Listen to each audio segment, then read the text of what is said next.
తిరుమల తిరుపతి దేవస్థానానికి సంబంధించినటువంటి గోశాలలో గడిచిన 3 నెలలుగా దాదాపుగా 100కు వరకు ఆవులు మరణించినట్లు, ఆ విషయాన్ని కూటమి ప్రభుత్వం బయటికి తీసుకురానివ్వకుండా కప్పిపెట్టేస్తుందని చెప్పేసి మాజీ తీతిదే చైర్మన్ బూమన కరుణాకర్ రెడ్డి గారు ఆరోపణలు చేయడం జరిగింది. అయితే ఇప్పటివరకు కూటమి ప్రభుత్వం తిరుమలని అసలు పట్టించుకోవట్లేదు, తిరుమల మొత్తం కూడా భ్రష్టు పట్టిస్తున్నారని చెప్పేసి చంద్రబాబు నాయుడు గారు, పవన్ కళ్యాణ్ గారి మీద విమర్శలు చేస్తున్నారు ఆయన. అయితే ఈ గోశాలకు సంబంధించిన విషయంలో వాస్తవాలు ఏంటి, అవాస్తవాలు ఏంటి, ఇవన్నీ కూడా తెలుసుకునే ప్రయత్నం చేద్దాం. మనతో ఉన్నారు senior journalist and political analyst Katta Karthik గారు. కార్తిక్ గారు నమస్కారం అండి. నమస్తే అండి. కార్తిక్ గారు, మొత్తానికి అసలు తిరుమలని కూటమి ప్రభుత్వం వచ్చిన దగ్గర నుంచి కూడా పట్టించుకోవట్లేదంట. ఇంకోటి, అక్కడ గోశాలలో కూడా ఆవులు చనిపోతుంటే ఆ విషయాన్ని బయటికి రాకుండా కప్పెడుతున్నారు. అంటే ప్రజల్లోకి కానీ మీడియాకి కానీ రానివ్వట్లేదు. ఒకప్పుడు జగన్మోహన్ రెడ్డి గారి ప్రభుత్వ పాలనలో గోశాలని తిరుమలని చాలా బాగా కాపాడుకున్నాం మేము, కానీ కూటమి ప్రభుత్వం వచ్చాక అవన్నీ కూడా కప్పెట్టేస్తున్నారు. దీనికి సంబంధించి కూటమి ప్రభుత్వం సమాధానం చెప్పాల్సింది అంటున్నారు. మాజీ చైర్మన్గా పనిచేసిన వ్యక్తి, ఆయన ఎమ్మెల్యేగా ఉన్నారు తిరుపతికి మాజీ, ఇప్పుడు చైర్మన్గా పనిచేసిగా ఉన్న వ్యక్తి ఈ విధంగా వ్యాఖ్యలు చేస్తుంటే ఎలా అర్థం చేసుకోవాలి? ఇప్పుడు చరిత్రలో సత్య హరిశ్చంద్రుడు అని ఒక ఆయన ఉండేవాడంట. అబద్ధం అస్సలు చెప్పేవాడు కాదంట. ప్రాణం మీదకి వచ్చినా సరే సత్యం ఆయన వీక్నెస్, నిజం మాత్రమే చెప్పేవాడు. అబద్ధం చచ్చినా చెప్పకపోయేవాడు. ఆయన గురించి విన్నాం. అలాంటి మహానుభావులు కొద్దిమంది ఉంటారు చరిత్రలో. ఇప్పుడు వైసీపీ పార్టీలో అన్ని అబద్ధాలే, జీవితంలో ఒక్క నిజం ఉండదు. వాళ్ళ వీక్నెస్ అది. అబద్ధం చెప్పటం అనేది వాళ్ళ వీక్నెస్. చచ్చినా నిజం చెప్పలేరు. నిజం చెప్పడం వాళ్ళకి అసలు అలవాటే ఉండదు. ఇప్పుడు ఆ అబద్ధాల పుట్టలో నుంచి వచ్చిన ఒక అబద్ధం ఇక్కడ తిరుమల తిరుపతి దేవస్థానంలో టీటీడీ నిర్వహిస్తున్న గోశాలలో గత 3 నెలల కాలంలో 100 ఆవులు చనిపోయాయి అనుకోండి. నిజానికి 100 ఆవులు చనిపోయాయన్న వార్త ఓ పెద్ద బ్రేకింగ్ న్యూస్. కానీ అది నిజమైతే కనుక పచ్చి అబద్ధాన్ని నమ్మించే ప్రయత్నం చేస్తున్నారు. ఎందుకు ఈ అబద్ధాన్ని నమ్మించే ప్రయత్నం చేస్తున్నారు అన్న విషయాన్ని ఒక్కసారి క్రాస్ చెక్ చేసుకుంటే మనకి తెలిసే విషయం ఏమిటంటే, తిరుమల తిరుపతి దేవస్థానంలో లడ్డూలో నెయ్యి కల్తీ ఏదో జరిగిందో దాని మీద ఎంక్వైరీ కొనసాగుతూ ఉంది. ఆ ఎంక్వైరీ చేస్తున్నటువంటి సిట్టు రాబోయే కాలంలో ధర్మారెడ్డిని, తర్వాత ఈ బూమన కరుణాకర్ రెడ్డిని, వైవి సుబ్బారెడ్డిని, ఎవరైతే టీటీడీ చైర్మన్లుగా ఈవోగా పనిచేసినటువంటి వ్యక్తులు ఉన్నారో ఆ ముగ్గురిని అరెస్ట్ చేయబోతుంది అనే వార్తలు అందుతున్నాయి. కాబట్టి అరెస్ట్ చేసే ముందే, తమ మీద దొంగ ముద్ర పడే ముందే ప్రభుత్వం మీద బట్టగాల్చి మీదేద్దాం, ఇప్పుడున్న టీటీడీ మీద బట్టగాల్చి మీదేద్దాం అనే ఒక కుట్ర కోణంతో, ప్రజల ఆలోచనని మార్చే ఉద్దేశంతో, ప్రజల మనోభావాలని దెబ్బతీసే ఉద్దేశంతో ఒక తప్పుడు కథనాలు చెప్పే ప్రయత్నం, రాసే ప్రయత్నం, చెప్పే ప్రయత్నం చేస్తూ ఉన్నారు, నమ్మించే ప్రయత్నం చేస్తున్నారు. అసలు బూమన కరుణాకర్ రెడ్డి గారు, ఆయనకి దేవుడి మీద భక్తి ఉందా? ఆయన చైర్మన్గా ఉన్నప్పుడు తిరుపతి దేవస్థానం ఎలా ఉండేది, ఇప్పుడు ఎలా ఉంది? ఫర్ ఎగ్జాంపుల్, లడ్డూ క్వాలిటీలో చాలా తేడా, అంటే చాలా తేడా కనపడుతూ ఉంది. ఎవరు తిరుపతికి పోయి ఇచ్చిన భక్తులను అడిగినా సరే చెక్ చేసుకోవచ్చు. అప్పుడు ఎలా ఉండేది, ఇప్పుడు ఎలా ఉండేది. అన్న ప్రసాదాల క్వాలిటీ కానీ, పరిశుభ్రత కానీ, ఈవెన్ దర్శనాలు కానీ. ఒకప్పుడు దర్శనాలని అమ్ముకున్నటువంటి వైసీపీ నాయకులు ఉన్నారు. మంత్రి హోదాలో ఆర్కే రోజా దర్శనాలు అమ్ముకుందానటువంటి విమర్శలు ఆమె మీద ఉన్నాయి. అలాంటి పరిస్థితి నుంచి ఒక ప్రాపర్గా నడుస్తూ ఉంది. ఈవెన్ దో హిందూ సాంప్రదాయాల ప్రకారం నడుస్తూ ఉంది. ఆ ముంతాజ్ ఊహలో ఏదో వద్దు అని చెప్పేసి ధర్మ సంఘాలు మొత్తం మొత్తుకున్నప్పటికీ మీరేం చెప్పేది, మేము పెడతామని పెట్టారు. కానీ మొన్న చంద్రబాబు నాయుడు గారు ఆ హోటల్ని రద్దు చేశారు. అంటే భక్తుల మనోభావాలకే ప్రయారిటీ, ధర్మానికే ప్రయారిటీ, పద్ధతులకే ప్రయారిటీ, సాంప్రదాయాలకే ప్రయారిటీ అనేది నడుపుతున్నటువంటి క్రమంలో ఈ ప్రభుత్వం మీద ఒక ముద్రే చేయాలి, మా మీద ముద్ర పడిపోతూ ఉంది, మేము దొంగలం కాబోతూ ఉన్నాం, మేము మాత్రమే కాదు దొంగలం, వీళ్ళు దొంగలే అని చెప్పాలి అనే కారణం చేత ఇలాంటి అబద్ధాన్ని పంపించే ప్రయత్నం జనంలో చేస్తూ ఉన్నారు. వీళ్ళకి ఇది అలవాటు. ఇది ఇప్పుడు కొత్తగా చేస్తున్నటువంటి కాదు, కుట్రేం కాదు. గతంలో కూడా పింక్ డైమండ్ పేరుతో 2019 ఎన్నికలకు ముందు ఒక అబద్ధాన్ని నమ్మించే ప్రయత్నం చేశారు. మరి వీళ్ళు అధికారంలోకి వచ్చిన తర్వాత పింక్ డైమండ్ ఇది చూపించారా? ఎందుకు ఇవన్నీ జనం నమ్ముతారనుకుంటున్నారు? నమ్మరు. ఇప్పుడు ఎగ్జాంపుల్ నీకు చెప్తా.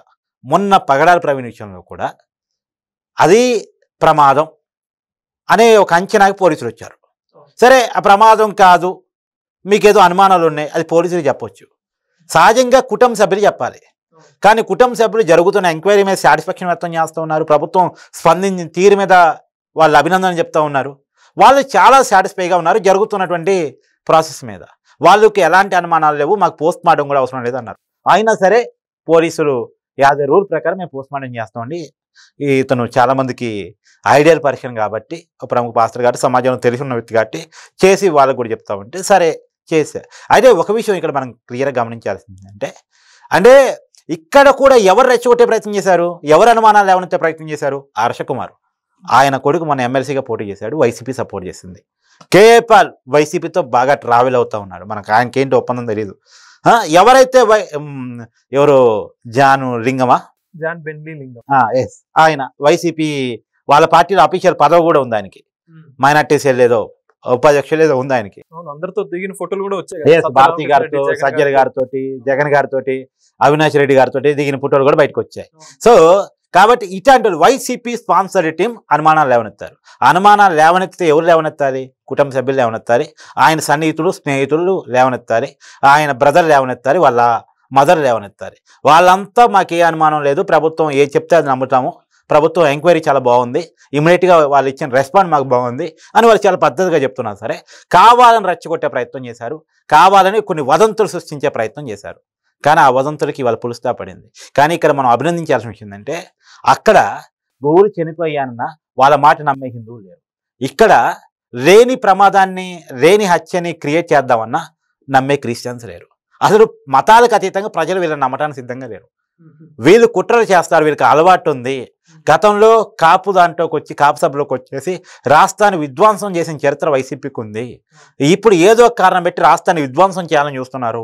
ఏంటి వాళ్ళ ఉద్దేశం ఏంటంటే రాష్ట్రంలో శాంతి భద్రత ఇష్యూ అంటూ క్రియేట్ చేస్తే చంద్రబాబు నాయుడు గారు తీసుకొస్తున్న పెట్టుబడులు అయిపోతాయి, కంపెనీలు అయిపోతాయి, ఉద్యోగాలు అయిపోతాయి, ఈ బ్రాండ్ ఏపీ అనేటువంటిది ఆగిపోతుంది, అభివృద్ధికి ఆటంకం ఏర్పడుతుంది, రాజధాని నిర్మాణం ఆగిపోతుంది, రాష్ట్రంలో ఏదో ఒక అశాంతిని క్రియేట్ చేయాలి, చంద్రబాబు నాయుడు గారు చేస్తున్నటువంటి అభివృద్ధిని పులుస్తా పెట్టాలి అనే ఒక మనసులో అది పెట్టుకొని వాళ్ళు చేస్తూ ఉన్నారు.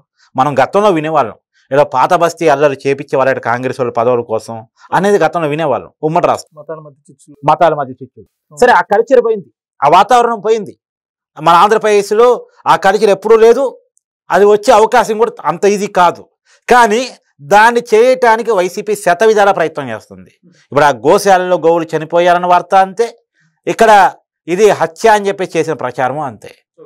ఇప్పుడు ఈ ప్రచారాన్ని ఎవరో కామన్ వ్యక్తులు, హిందూ సంఘాలకు సంబంధించిన వ్యక్తులు చేస్తే గోశాల విషయంలో నమ్మొచ్చు. ఇక్కడ కూడా క్రిస్టియన్ సంఘాలకు సంబంధించిన వ్యక్తులు ఎవరైనా ఆ కుటుంబ సభ్యులు ఎవరైనా చేస్తే నమ్మొచ్చు. ఇక్కడ చేసేది వైసీపీ నాయకులే, ఇక్కడ చేసేది వైసీపీ నాయకులే. ఇప్పుడు భూమన కరుణాకర్ రెడ్డి ఎవరు? వైసీపీ నాయకుడే కదా. నేను హర్ష కుమార్ ఎవరు? వైసీపీ లింక్స్ నేను చెప్తూనే ఉన్నా, వాళ్ళ కొడుకు మన ఎమ్మెల్సీ పోటీ చేశారు, సపోర్ట్ చేశారని చెప్తూనే ఉన్నా కదా. తర్వాత ఆ లింగం అయితే వైసీపీ అని డైరెక్ట్గా అర్థమవుతుంది కదా, పదవి కూడా ఉందిగా పార్టీలో. సో వైసీపీ మనుషులు చేసే ప్రచారాలు నమ్మరు ఎవరు, కానీ ఎందుకైనా బెటర్ అని నమ్మే ఒకరిద్దరు కూడా నేను చెప్పదలుచుకుని నమ్మకండి, జాగ్రత్తగా ఉండండి. మన రాష్ట్రాన్ని మనం కాపాడుకోవాలి, మన రాష్ట్రానికి ఒక రాజధాని తయారు చేసుకోవాలి, మన రాష్ట్రాన్ని ఒక బ్రాండ్గా తయారు చేసుకోవాలి. అన్నపూర్ణ లాంటి రాష్ట్రాన్ని పాడు చేయాలని, నోటికాడ ముద్దను లాగేసుకోవాలని చేస్తున్న ప్రయత్నాలను తిప్పికొట్టాలి. ఇప్పుడు వైసీపీ పాలసీ ఎలా ఉంటుందంటే, కూటమి ప్రభుత్వం అధికారంలోకి వచ్చిందబ్బా, చంద్రబాబు నాయుడు గారు సీఎంగా, పవన్ కళ్యాణ్ గారు డిప్యూటీ సీఎంగా ప్రమాణ స్వీకారం చేసి అట్ట పరిపాలన మొదలుపెట్టారు. అట్ట పరిపాలన మొదలుపెట్టగానే జగన్మోహన్ రెడ్డి గారు ఢిల్లీలో ధర్నా పెట్టారు.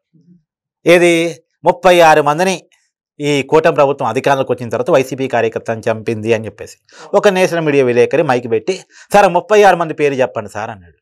బెబ్బే లేదు విషయం, 36 మంది ఉంటే కాదు చెప్పడానికి అసలు తక్క. అంటే నేను చెప్తున్నా కదా, ఒకప్పుడు సత్యాన్ని జీవితంలో అన్వయించుకొని సత్యాన్ని మాత్రమే పలికినటువంటి సత్యహరిశ్చంద్రుని ఎలా చూసామో దానికి యాంటీగా, రివర్స్గా పూర్తిగా జీవితంలో అబద్ధాన్ని అన్వయించుకొని అబద్ధాలని నమ్ముకొని బతుకుతున్నటువంటి వైసీపీని ఇప్పుడు మనం చూస్తున్నాం. అంటే ఇక్కడ ఇంకోటి ఏంటంటే, కరుణాకర్ రెడ్డి గారు గోవులు చనిపోయాయని చెప్పేశారు, ఆరోపణలు చేశారు, అది వేరే విషయం. మరి ఇంకోటి ఏంటంటే అండి, గోవులు జగన్మోహన్ రెడ్డి గారి పాలన అంటే ఈయన చైర్మన్గా ఉన్నటువంటి హయాంలో 1500 లీటర్ల పాలు వచ్చేవి, అవి కొండ మీదకి పంపించేవాళ్ళం. కానీ కూటమి ప్రభుత్వం వచ్చాక 500 లీటర్లే పాలు వస్తున్నాయి. అసలుకి గోవులకి సరైన ఫుడ్ పెట్టట్లేదు, అవి పాలు కూడా ఇవ్వట్లేదు అని చెప్పేసి చూస్తున్నారు. దాని గురించి ఏమంటారు? ఈయన రాడికల్ స్టూడెంట్ యూనియన్ నుంచి వచ్చిన అతను, లెఫ్ట్ భావాల నుంచి వచ్చిన అతను, దేవుడికి వ్యతిరేకంగా మాట్లాడినటువంటి వ్యక్తి, దేవుడి మీద ఎలాంటి భక్తి లేనటువంటి వ్యక్తి. మరి ఇలాంటి వ్యక్తికి అసలు టీటీడీ చైర్మన్ ఎందుకు ఇచ్చారని నాకు బేసిక్గా అర్థం కాదు.